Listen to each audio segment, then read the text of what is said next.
जैसे ही गोविंद दास जी पद गाते थे, गोसाई जी श्रृंगार करते थे ठाकुर जी का, गोविंद दास जी पीछे खड़े खड़े पद गाते थे। तो जैसे ही गोसाई जी श्रृंगार करते करते थोड़ा श्रृंगार लेने के लिए नेक दूर जाते, ठाकुर जी ऐसे खड़े खड़े नीचे से एक मोती उठाते, मोती उठा के ये मारते टक के गोविंद दास के सिर पे।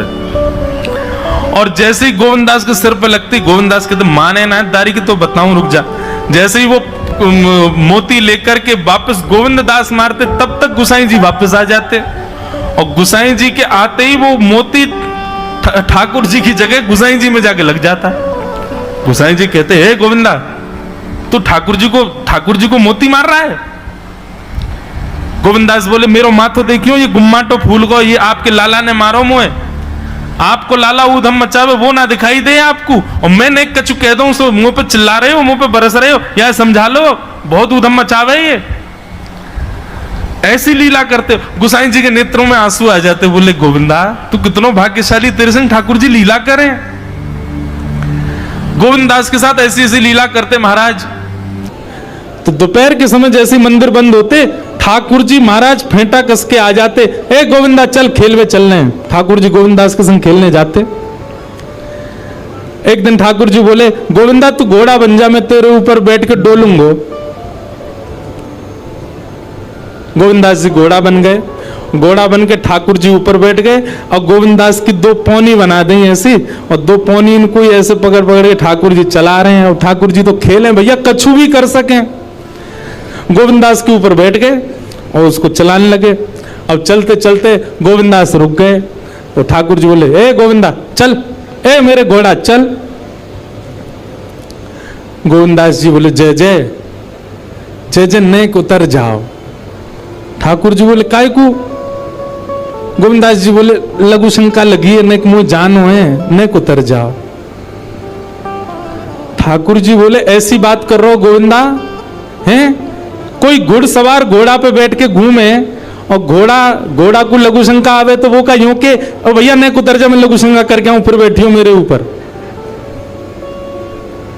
गोविंद दास जी बोले तो कहा आज्ञा? बोले आज्ञा वो ये जो कह रहा हूं, जैसे घोड़ा बिना आज्ञा लिए अपने व्यक्ति को ऊपर बैठा के सब काम कर ले, वैसे तू कर ले। तो गोविंद दास जी ऐसे घोड़ा बन करके चल रहे हैं, ठाकुर जी ऊपर बैठे हैं और सब कर आए काम। अब इतने में ही कोई व्यक्ति वहां से जा रहा था, अब उस व्यक्ति को ठाकुर जी नहीं दिख रहे हैं, उसको गोविंद दास चलते चलते दिख रहे हैं। उसने जब देखा अरे राम राम राम राम जी, गोविंद दास जी क्या महाराज? किसी व्यक्ति ने गोविंद दास जी को ऐसे देख लिया, ओहो जी तो ऐसे ही डोल रहा है और चलती फिरती कर रहा है। गोसाई जी से जाकर के शिकायत कर दी, और गोसाई जी से कही, बोले गोसाई जी आपने गोविंद दास को बहुत सिर पे चढ़ा लिया आज। अरे भाई खड़े होके लघु शंका करना भी मना है शास्त्रों में, वो तो ऐसे बैठ करके चलते चलते कर रहा था, वस्त्रों में ही कर रहा था, इतना अपवित्र, और आप उसको मंदिर की सेवा देते हो। गोसाई जी को सुन करके अच्छा नहीं लगा। शाम को स्नान आदि करके दूसरे वस्त्र पहन करके गोविंद दास आए। आकर के आपने गोसाई जी को प्रणाम किया तो गोसाई जी ने मुंह फेर लिया। तो गोविंद दास बोले जय जय, आप नाराज हो हमसे? गोसाई जी बोले आप आचार विचार सब भूल चुके हैं अपना, आप इस प्रकार से आज कुछ कर रहे थे, मुझे लोगों ने बताया आकर के। गोविंद दास जी बोले आपकी बात है जाए तो मैं बोलूं? बोला हाँ बोलो। बोले मोते मत कहो, अपने लाला को समझाओ। जय हट करके बैठे, जय जिद करे, कहां करूं कहां तक समझाऊं जाकू मैं? आज मुंह को घोड़ा बना लियो, और घोड़ा बना के मेरे दो पौनी बना के ऐसे ऐसे चला रहे मुंह। तब मैंने इनसे कहीं जय जय नेक उतर जाओ, मैंने एक लघु शंका कर आऊं, स्नान कर आऊं, फिर बैठ जाइयो। तो मुझे बोले घोड़ा कभी आज्ञा ले, तू तो मेरा घोड़ा है, ऐसी कर ले। इनकी आज्ञा सो मैंने कियो, मैंने अपनी इच्छा सो नहीं क्यों? नहीं मैं क्यों करूंगा ऐसा? गोविंद दास जी की बात सुनकर के गोसाई विठलनाथ जी इतने भावुक हो गए, इतने भावुक हो गए। उस दिन गोसाई जी ने नियम बना दिया, सबको बोल दिया, बोले सुनो आज के बाद गोविंद दास कुछ भी करे इसकी शिकायत हमसे मत करना। क्यों? गोविंद दास अपनी इच्छा से कुछ नहीं करता, जय जय कराते हैं उससे, ठाकुर जी कराते हैं उससे। एक बार ठाकुर जी गोविंद दास से बोले ए गोविंदा, बोले हाँ। मेरो दाल बाटी खावे को मन हेरो है। तो दाल बाटी चूरमा।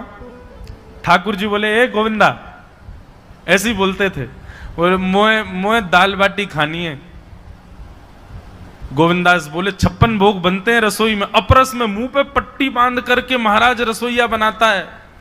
अपरस में यमुना जी का जल आता है वहां से, वृंदावन से, उसके जल में सुंदर प्रसादी बनती है। इतने सुंदर शुद्ध भोजन को छोड़ के यूं कह रहे दाल बाटी खानी है। ठीक है, मैं आज बोल दूंगा रसोई घर में बनवा देता हूं। बोले ना, रसोई की ना खानी। तो बोले तेरी कदम खंडी में आऊंगा।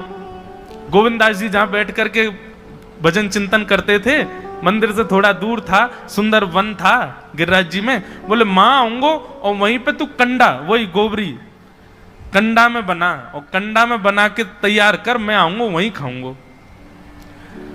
गोविंदास जी बोले यहां सब लोग आपको मंदिर में पूजने आते हैं, आप यहाँ पे भगवान हो, ऐसे कहीं खाने पीने आओ। बोले कोई को पता थोड़ी चलेगी, मैं आ जाऊंगा, तू चिंता मत करे, तू सुन तैयारी कर ले, आज मैं तेरे यहां आके प्रसाद पाऊंगा। गोविंदास जी चुपचाप मंदिर से भाग गए, किसी को बताया नहीं। किसी को पता थोड़ी कि ठाकुर जी ऐसे बाहर भी चले जाते हैं, सबको लगी अंदर ही रहते हैं ये। गोविंदास जी दौड़ करके गए, बढ़िया कंडा में बढ़िया उपले उपले लगा करके महाराज बाटी बनाई, दाल चढ़ा दी, सुंदर। ठाकुर जी आएंगे पाने। एक पंथ दो काज, ठाकुर जी को 2 लीलाएं एक साथ करनी थी। एक तो गोविंद दास के संग सुख लेना है, और एक झाड़ू लगाने वाला गिरिराज जी की तलहटी में झाड़ू लगाता था, उसको मंदिर में प्रवेश नहीं करने देते थे लोग। तो वो बेचारा बाहर खड़ा खड़ा ही दर्शनार्थियों से पूछता था कि ठाकुर जी दिख कैसे रहे, मुझे ये बता दो। दर्शनार्थी आकर के बताते थे नीली ठाकुर जी ने बाघा पहना है, गले में मोतियों की माला है, मकराकृत कुंडल है, ऐसा टिपारा ठाकुर जी के सिर पर रखा है, और ऐसा ठाकुर जी का श्रृंगार है। तो वो बाहर खड़ा खड़ा नेत्र बंद करके सुन सुन करके ही अपने चित्त में एक झांकी बना लेता था, और मन में सोचता था ऐसे दिख रहे होंगे ठाकुर जी। पर रोज प्रार्थना करता था, नाथ मुझे लगता है इस जन्म में तो आप मुझे कभी नहीं दिखोगे, भगवान इस जन्म में तो मैं आपके योग्य नहीं हूं, पर मेरे पर बस इतनी कृपा कर दो कि अगला जन्म मुझे दीजिएगा, तो कुछ नहीं तो चेंटी बना देना, तो चेंटी बन करके मैं आपके 56 भोग में ही आ जाऊंगा, भीतर आके आपका दर्शन कर लूंगा, लेकिन मुझ पर अनुग्रह कर देना। ठाकुर जी उसके इस भाव से इतने रीझ गए।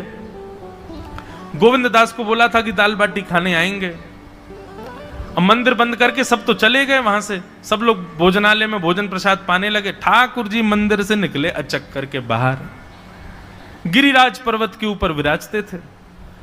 जैसे ही बाहर निकल करके आए तो गिरिराज पर्वत के नीचे ही वही झाड़ू लगाने वाला, उन नेत्रों से आंसू बह रहे थे। ठाकुर जी का चिंतन कर रहा था, आज ठाकुर जी ऐसे दिख रहे हैं, सिर पर चांदी का मुकुट पहना है, ठाकुर जी ने आज गुलाब का इत्र लगाया है, ठाकुर जी के ऐसे ऐसे मकराकृत ठाकुर जी के कटाक्ष, वो सब चिंतन कर रहा था।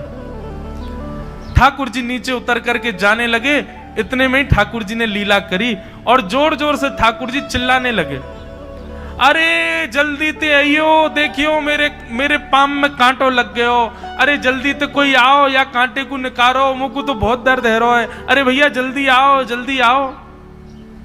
अब ये स्वर जैसे ही सुना उस झाड़ू लगाने वाले ने, उसके नेत्र खुल गए। उसने देखा, बोले कि ये स्वर कहां से आ रहा है। उसने जैसे ही नेत्र उठा करके ऊपर देखा, तियों की माला पहनी है, मकराकृत कुंडल पहना है, चांदी का मुकुट चमक रहा है मस्तिष्क पर, ठाकुर जी के केश घुंघराले लहरा रहे हैं, और ठाकुर जी अपना एक पाम हाथ में पकड़ करके और एक पैर पर लंगड़ी जैसे खेलते हैं, ऐसे ठाकुर जी कूद रहे हैं यहां से मां। नीचे से झाड़ू लगाने वाले लिखे, अरे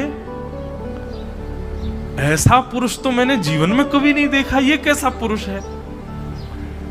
नीचे से ही ठाकुर जी को देखने लगा। अब स्वरूप उसको पता था, तो उसने कही ये जरूर ठाकुर जी होंगे, वहीं से प्रणाम करें। ठाकुर जी बोले प्रणाम कर रहा हूं, दारी के जल्दी ऊपर आ, कांटो लगो मेरे पाम में, या को निकार।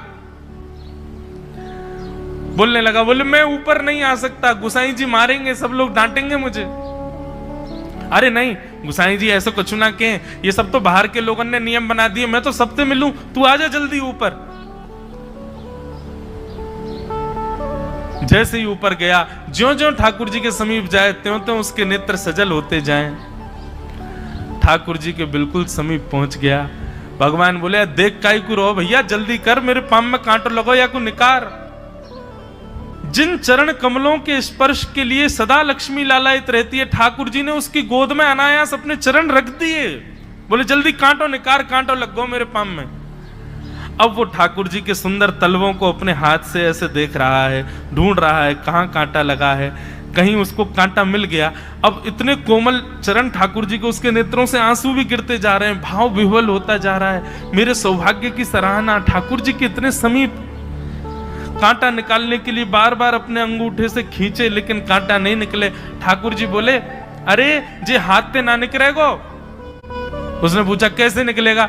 बोले अरे मेरो पाम पकड़ के अपने मुंह के पास ले जा और दांतन से निकाल, तब निकलेगो ये।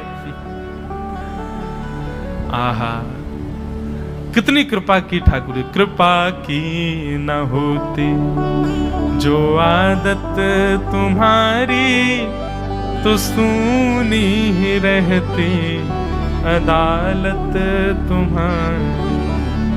जो दीनों के दिल में जगह तुम न पाते, तो किस दिल में होती हिफाजत तुम्हारी। कृपा की न होती जो आदत तुम्हारी, तो सूनी ही रहती अदालत तुम्हारी।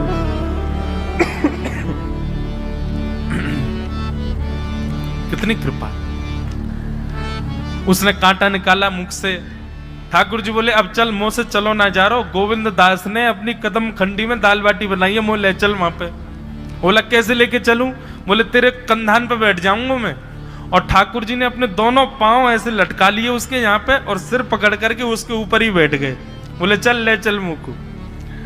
वो तो महाराज बेहोशी सी हो रही है, उसको विश्वास ही नहीं हो रहा ठाकुर जी मेरे संग इतनी बड़ी लीला कर रहे हैं। गोविंद दास की कदम खंडी में पहुंचने से पहले उस बालक ने ठाकुर जी गोविंद दास जी मुझे बहुत मारेंगे, अगर उनको पता चल गई मैंने आपको छू लिया है तो मुझे बहुत डांटेंगे। आप एक काम करो, अब यहां से आप पैदल चले जाओ, मैं यहीं खड़ा हूं। ठाकुर जी बोले यहीं खड़ो रही हो, तेरे काजी दाल बाटी लेके आऊंगा मैं।